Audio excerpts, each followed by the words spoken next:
పాడు జీవితము శ్రీరామన్న ఏంది డల్లుగున్నావు? ఏమో తమ్ముడు, ఏం చేసినా మిలియన్స్ కొద్ది వ్యూస్ వస్తాయి, మనకు ఏం చేయాలో చెప్పొచ్చుగా. సింపుల్ అన్న, అమ్మాయిగా పుడితే చాలు.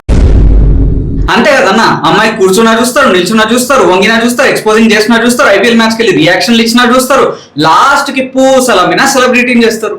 అది అయ్యే పంచాయతీ అదని వేరే ముచ్చట చెప్తాముడు. అంతెందుకన్నా, పచ్చళ్ళు అమ్మి బండబుద్ధులు పెడితే ఫుల్ వ్యూస్.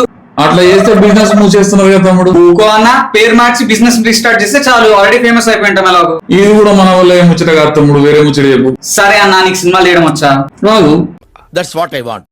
అదేంది? ఇప్పుడు మూవీ తీసేవాడి కంటే బస్తా పేపర్లు చేతిలో పెట్టి ఉన్నవి లేనివి చెప్పి మూవీలో ప్రతి దాంట్లో బొక్కలు పెడితే నువ్వే ఫేమస్ అయిపోతావు. ఏది తమ్మి ఇవన్నీ కాక ఇంకేమైనా చేయొచ్చు చెప్పు.